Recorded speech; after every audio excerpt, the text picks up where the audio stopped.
Hi, I'm Curious Cass, and this is Curiosity Junkie. Today's guest is the author of 28, The Age of Power. It's an inspirational and true story written by Fabienne Sandoval. Hi, Fabienne. Welcome.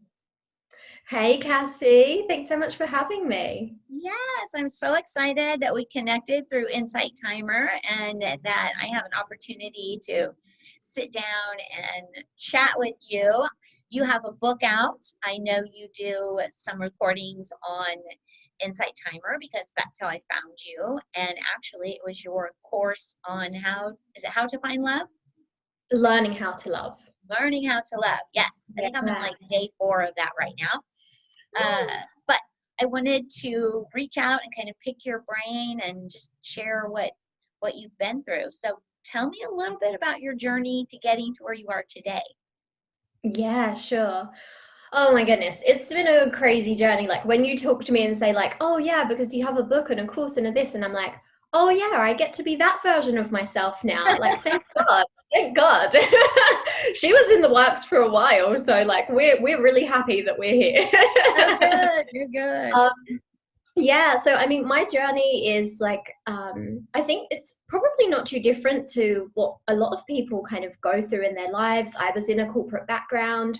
I was working a 9-to-5 job, and I got to a certain point in my life where I just didn't feel like that fit me anymore. Like I had a great time there. I had learned a lot while I was there, but it didn't feel like me. I didn't feel like I was living out my life to the fullest expression of what it could be lived. I felt like I was very kind of caged there. Mm-hmm. And I ended up having kind of, it came upon me, as it does with teachers, that this kind of person just entered my life and started to share with me different teachings, different things about meditation, different things about health, and give me a lot of insights and create a lot of awareness for me. And from that, really, it was like I suddenly realized, okay, yeah, I can't do this corporate job anymore. I need to be doing the things that I'm passionate about. And ultimately that was helping other people and really talking. Like I love to talk. It's one of my favorite things. So I'm so grateful I'm on this podcast.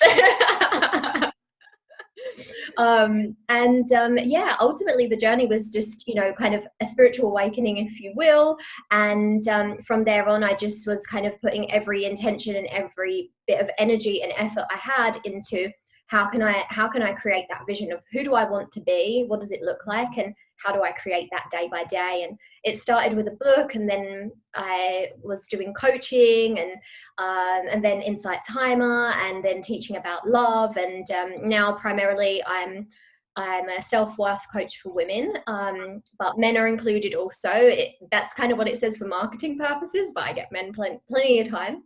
And yeah, really working on kind of love, abandonment wounds, and self-worth ultimately.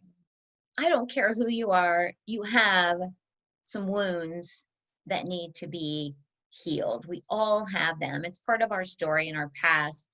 And I think that becoming awake or becoming aware for me was realizing that is what was still triggering my reactions. It was causing me to have specific reactions, which kept me in a cyclical cycle of not where I wanted to be, the wrong people coming into my life. Yes.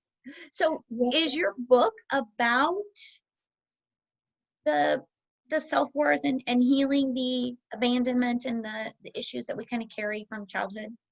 No, that's what my second book that I'm working on right now is about, which will be called The Age of Love. So so the first book is 28, The Age of Power, and that's really about my awakening. That's the storyline of me and my teacher, of what he shared to me, of changing my health. So I became vegan. I was okay, I don't think I want to be doing this job anymore. I started to understand what my purpose was. So the first book is really about power, purpose, health, and that kind of spiritual awakening and what happened to me.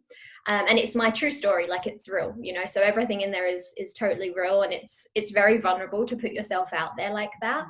But I know for many people that read it, they can really resonate with it. And that was my intention, that it was a short read. It wasn't going to be, you know, really difficult, really complex. It was just going to be truth. And so I think a lot of people can resonate with that when someone's just like, here's my truth.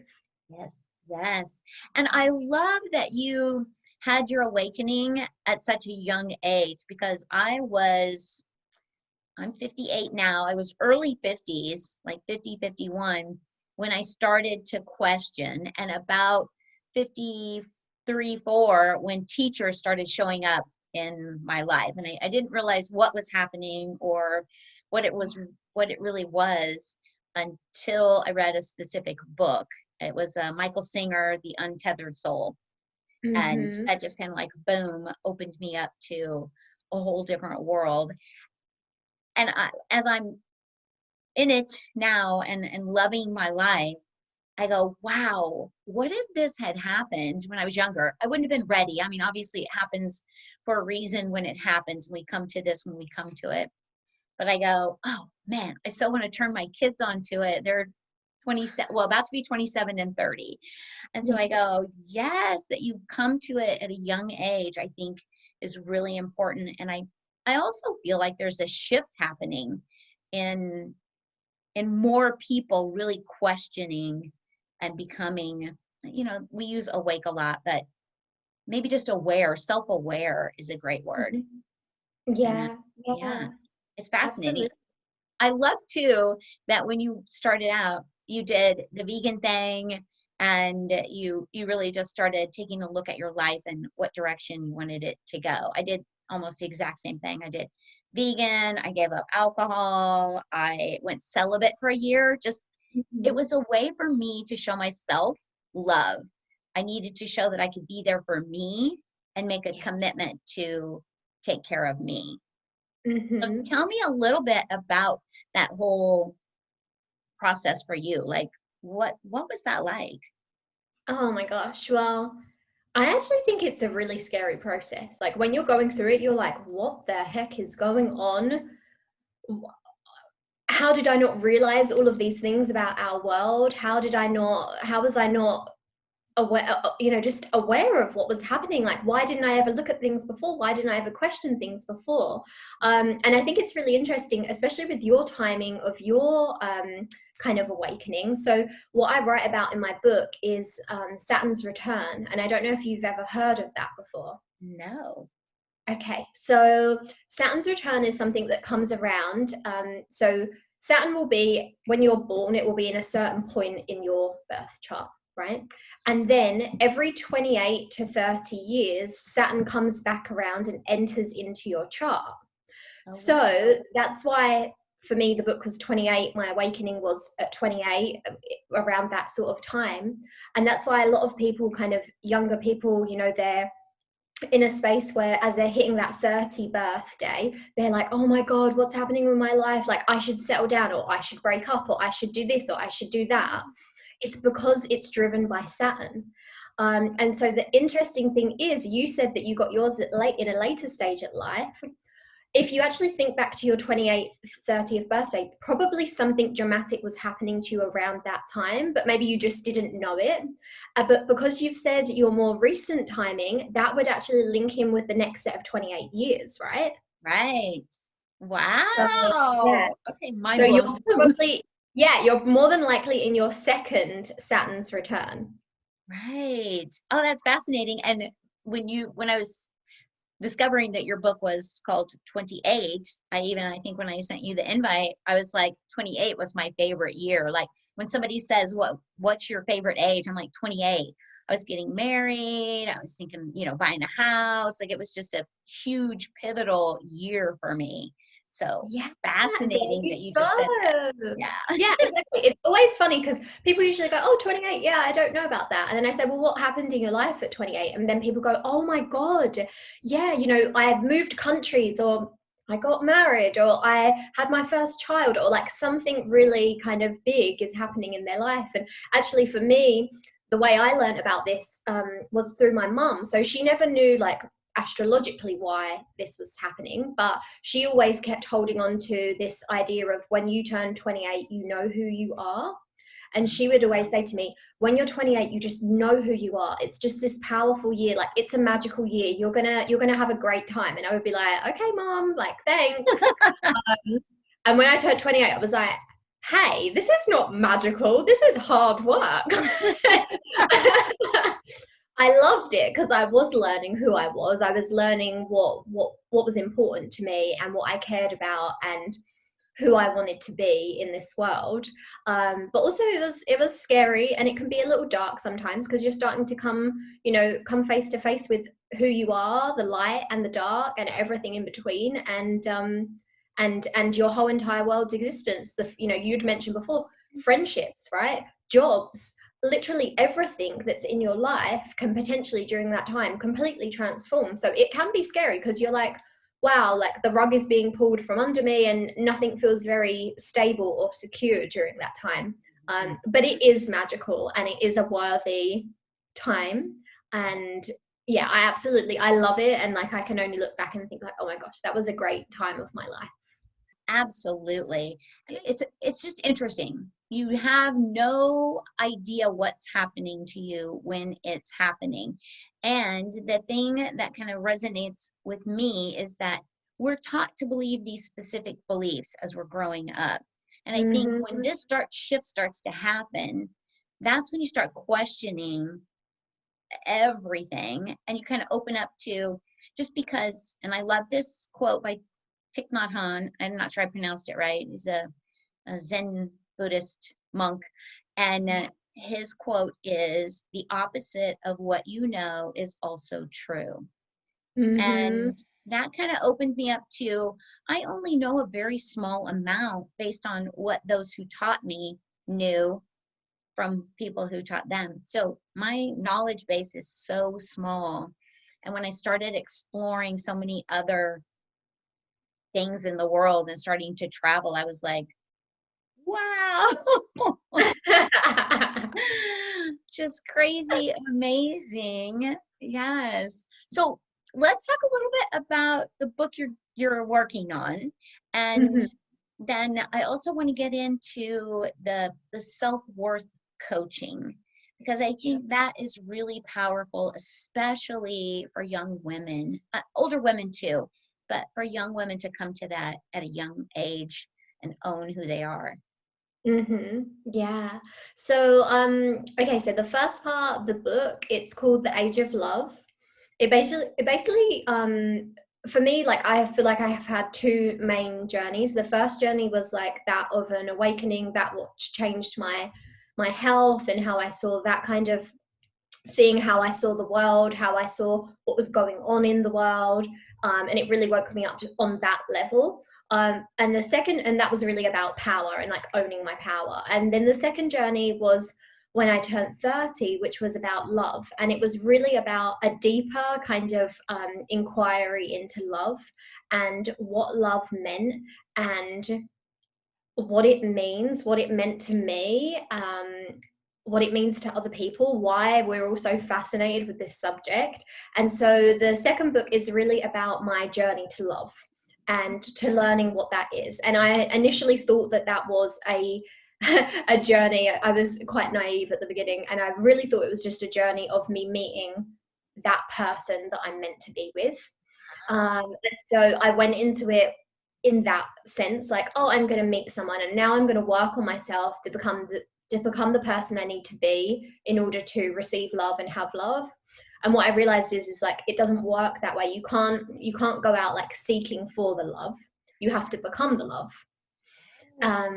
So the book is about my journey. So it talks about abandonment wounds. It talks about attachment styles. It talks about like the triggers that you get when you're in something romantic and there's just stuff coming up and you just can't hide from it because you have that person there and they're a mirror and they're going to show you all the things that you are unconscious of.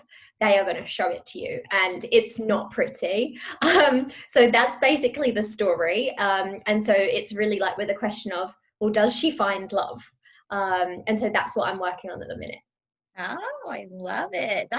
That's great. So let's talk about the self-worth, because I think that ties in nicely with that book and coming to that. And I've always used the term self-love, and I came across Annie Gospodin. She's on Insight Timer as well, and she really loves self-acceptance because she said, you know, accepting who you are and all of that is easier to put your brain around than saying I love you and going there. So let's talk about how you work with the self-worth, because I love that word too. Yeah, sure. Well, I will always say, you know, to a lot of my clients or people that I work with, I'm like, you know, it's about all the selves, right? At the end of the day, you know, we've got the self-love and we've got the self-acceptance and we've got the self-worth and we've got all of them, and they're all important, right? And we need to be doing all of them, but they all have one thing in common, which at the front of it says self. So it's all about you essentially, right? Yes. So the thing for self-worth actually came in, it was a little bit later in my work that I started to kind of realize that self-worth was something that was at play. So I had been coaching, you know, coaching people and working with, you know, women and men, and really just started to recognize that the thing that they all had in common, like the reason why they didn't have their dream life or their dream partner or their dream house or their dream job or whatever it was that was their desire, the reason they didn't have it is because they didn't believe that they were worthy and deserving of it. That was the ultimate statement. And the journey they had to go through was not to believe that they could do that big thing, like run a yoga retreat or something like this and sell it out. It wasn't that. It was that they had to actually match the inside. Like, so if I don't feel like I'm worthy of doing that, or I don't feel like I'm deserving of that, it's going to be really hard for my outside world to give me something I internally don't believe in. And so that was really where the self-worth piece started to come through. And I was like, you know, it needs to be spoken about more, that it needs to match up. Inside and outside worlds will match up, but only to the degree that you feel that worth inside, and to the degree that you feel that you're valuable. Yes. And I think so many times that we don't even realize the conversation that's going on in our brain, because our brain is talking all the time, and it's telling us stuff that we would never say to other human beings. And it speaks to that piece of the self-worth, the self-love, the self-acceptance. So how does one go about either letting go or healing those are deep traumas? A lot of those. Yeah, there really are. I think, you know, for me, what I would say, it comes from really looking at what scripts you're playing. So you already said, you know, a lot of the time there's stuff going on in your mind that you're saying to yourself that you would never say to another human being. Like, you wouldn't say that to someone that you loved or cared about, but you'll say it to yourself. So one of the things that I do with my clients is we work with a tool which I call rewriting the script. So basically, whatever script it is that you have playing in your head, which is saying to you, you're not good enough, or you don't deserve this, or he's never going to love you, or whatever it is, you're not thin enough, tall enough, whatever it is that you've got in your head that you're playing, you have to rewrite that. And so that's one of the key ways to really build self-worth, is to rewrite these scripts that we have in our head. Yes. Oh, absolutely. Do you think that journaling is a great way to do that? I love journaling. A lot of times it is just kind of releasing some stuff. Sometimes it's a creative idea, but I absolutely love journaling. What are your thoughts on it? Oh, I love journaling. It's one of my, you know, I refer to it as well as writing therapy. I think that it is really powerful. It's, for anyone that works with me, anyone on my group coaching, anyone that comes to a workshop, they're like, Fab, she's all about the journaling, because I'm like, you must be here, you must have pen and paper, because, you know, I think having someone ask you questions and you sit there and you journal that and you write it down, it's just so therapeutic. And, you know, I have a practice that is called morning pages, which is where you journal 3 pages of just freehand. And so the idea is literally, as you said, to just release. any of the thoughts that you've got in your head. And it's just a wonderful way of being able to create that emotional regulation. So a lot of the time, like, we can be really, you know, like out of balance and out of sync, but coming to the page and sitting down and writing, that just does wonders. It really, really does wonders. But a lot of the time people have a lot of resistance to the writing in the first place. So that would be the first hurdle. Less about what am I going to write, more about, can you just sit there with a cup of tea and a pen and paper and just say whatever's on your mind? What I do is I just do a little quiet time and I play music, and then that's when I pick up my journal, and then I just, whatever I'm feeling, I go ahead and just let that out. And sometimes it's beautiful stuff, sometimes it's emotions that I'm struggling with. It's almost like therapy. Yeah, it really is. So I have for anyone that's listening, it's like, oh, I want to try therapy, I want to try, you know, journaling. I don't know where to start. I don't know how to do it. If you want to get in touch with me at some point, and I'm sure we can put this in the show notes or something like that, but I have a journaling and writing therapy workbook, which basically explains like how to do it. So yeah, for anyone listening, then obviously, you know, feel free to take that workbook and get that kind of entry, open the door into journaling, and start. Okay, so how would someone get in contact with you? Let's say they want to reach out. Yeah, so the best way for people to connect with me is email. So you can email me at hello@fabiennesandoval.com, or you can find me on my website. So on my website, I have details about my coaching, what offerings I have. So you can go to www.fabiennesandoval.com. And you can also find me on Instagram and Insight Timer. And you can just search my name under there and you will find me on both those places as well. Yes. Well, I want to talk a little bit about the course you have right now going on Insight Timer, because love is a word to me that just, it means literally everything. I think if we could all be love and come from a place of love, the world would be a beautiful place. But we have to learn to love ourselves first, which can be challenging because we come with stuff. So why did you pick the topic? Okay, so this is a really interesting one, actually. What had happened is I had started with Insight Timer. This is 2016, I guess, like 4 years ago. Yeah, I guess about then, maybe a little longer. And it was around that sort of time, and I was looking to put together a course, and I was like, hey, I really want to put this course together. And I was pitching to them what course I wanted to put together. And they were like, yeah, no, that's great. We have a lot of those. And they were like, you're working on a love book. Why don't you do that? And I was like, oh no, like at that point I was like, no, this is precious. Like, it's not ready yet. Like, I'm not ready to give that to the world yet. And they were like, no, like, we'd really love something on love, you know, that would really work well for us. And I was like, okay, well, I can think about it. And I came away from it. I was like, I just don't know if it's ready yet.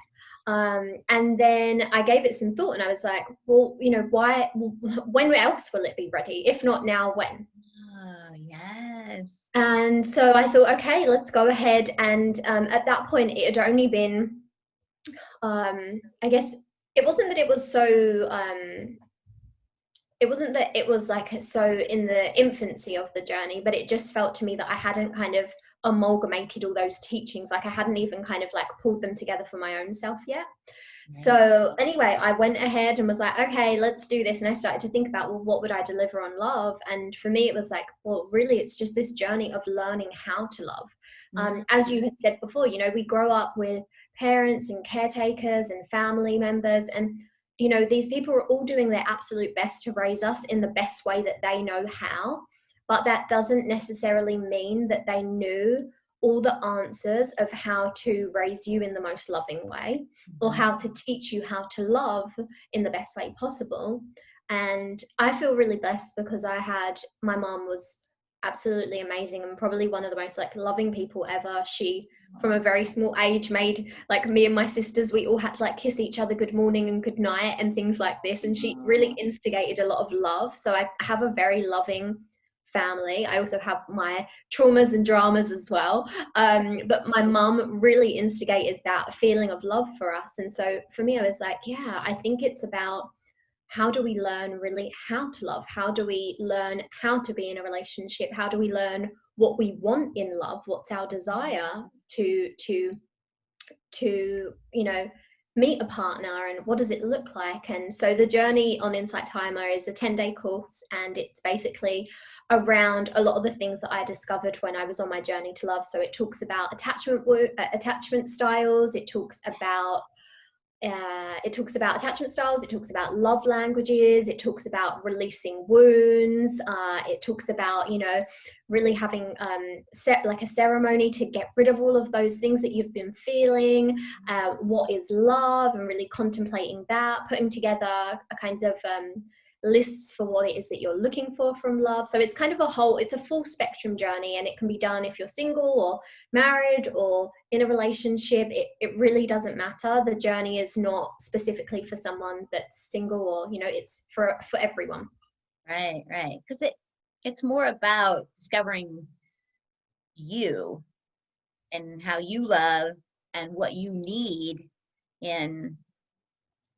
under love, right?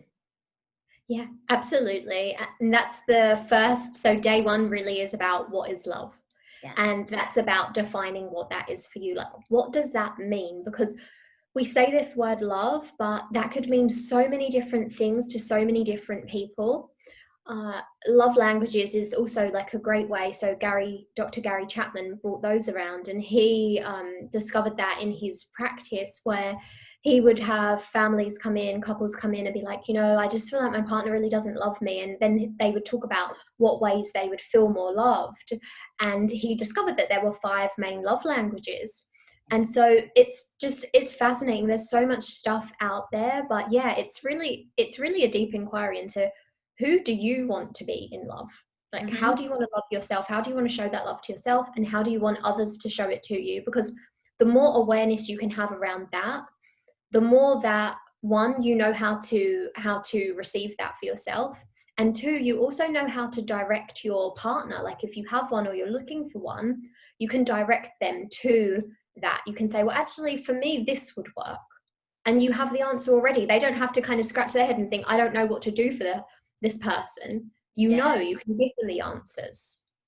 Yes. And that is amazing when you can share that. And as you were talking, something popped into my head. I love that you combine several teachings. So like the love languages, the attachment styles, like I've read a lot of those books, and you really kind of bring it all into one simple, and I'm not going to say simple, one course. Yeah. Hard work has, anytime you go inside, it's hard work. But you're doing it for all the right reasons. I think the love language is so important, how you feel love, because it can be the complete opposite of your partner. And if you don't know how to communicate that, it's a struggle. Yeah. And as well, if you don't have that knowledge, so I think, I love that you had said that, that I had brought all these different things in. And for me, when I was on that journey of love, where I like dedicated a whole year of my life to just learning about love, this was one of the things that fascinated me. I was like, we have attachment styles, we have love languages, we have apology languages, we have all of this stuff out there.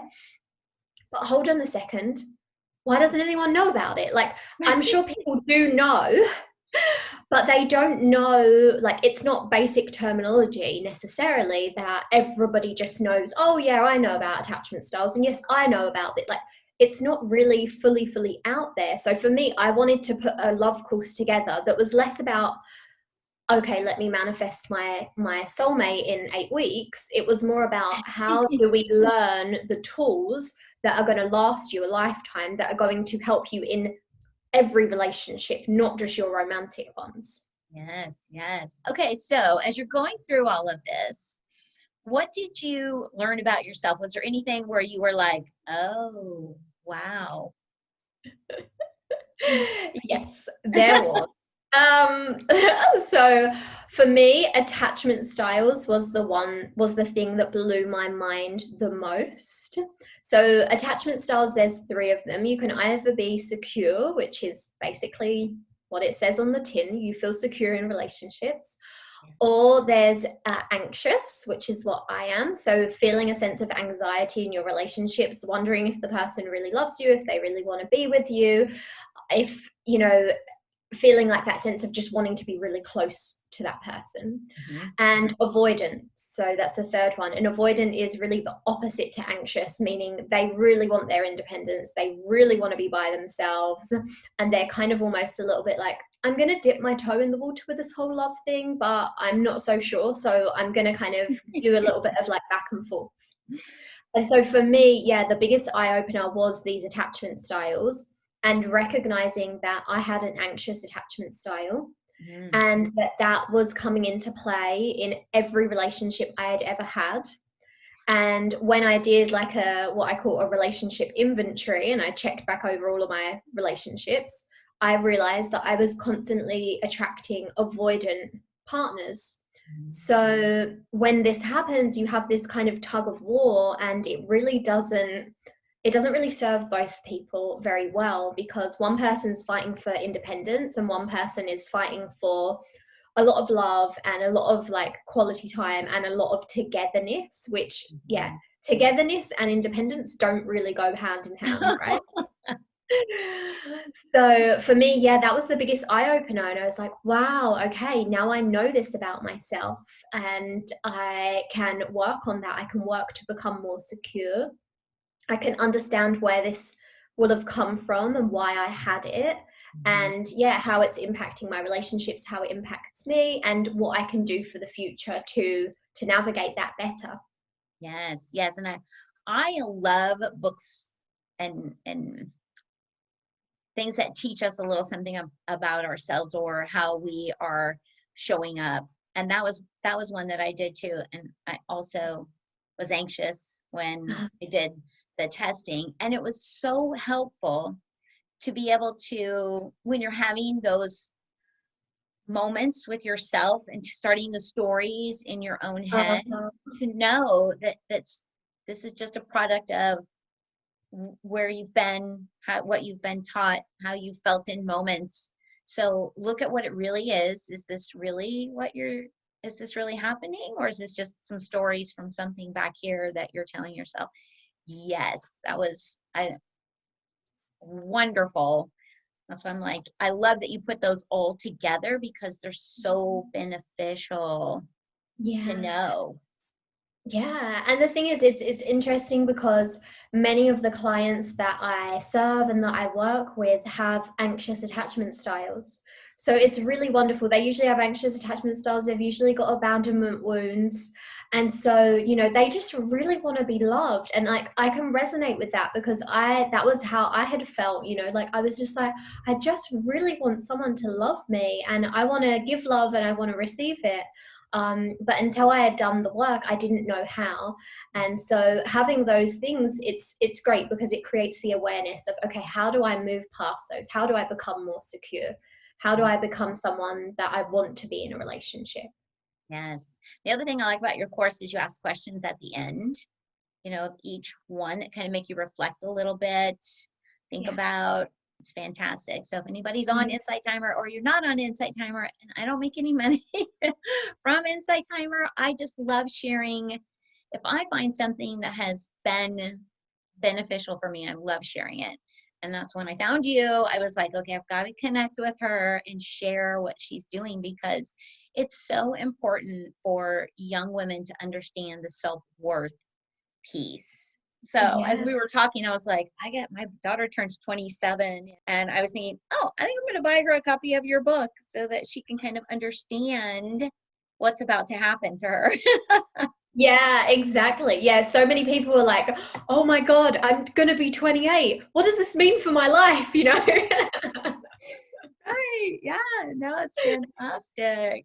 Well, do you have any events or anything coming up or going on? I know with COVID, we're all kind of on lockdown, and it makes it difficult to do things, but what do you have going on that someone could connect and take part of? Yeah, so I don't have a date for it yet, but in the month of January, I'm going to be running a Manifesting Your Dreams workshop, which is about vision boards and your desires and basically how to pull that all together for 2021. Even if there is a pandemic going on, we can still make our dreams come true. Absolutely. So that will be happening in January, and then in February I have a workshop coming up as well, which is around love. I'm not sure of the date of that one. I think it might be the 17th of Feb, but that's with a company called Nave, and they're really awesome. They do real women lectures, so it's all like real women talk, and they do that. So I'll be on there in February talking about love. And then, otherwise, if you're just listening and you're like, I want to talk about these things, then I'm always open to hear from people and chat with people. And if you go on my website, there's a link, you can book and you can come and have a chat with me, and we can talk more about this stuff there. I love it. Thank you. Well, I think this is a good place to kind of wrap up and say thank you so much for coming on. I know this is the end of your day and it's been a long one for you, and my day is just starting. So thank you for taking the time to come on and share knowledge and wisdom with me and the Curiosity Junkie audience. I really appreciate it. Oh, thank you so much for having me, Cassie. It's been a pleasure and I've loved chatting with you. Oh, fantastic. I will definitely put all of the links to websites anyway to connect. I always put everything in the description notes, so that will all be there for everyone. And to all of you, thank you for tuning in, listening. Stay safe, stay curious, and I will see you soon.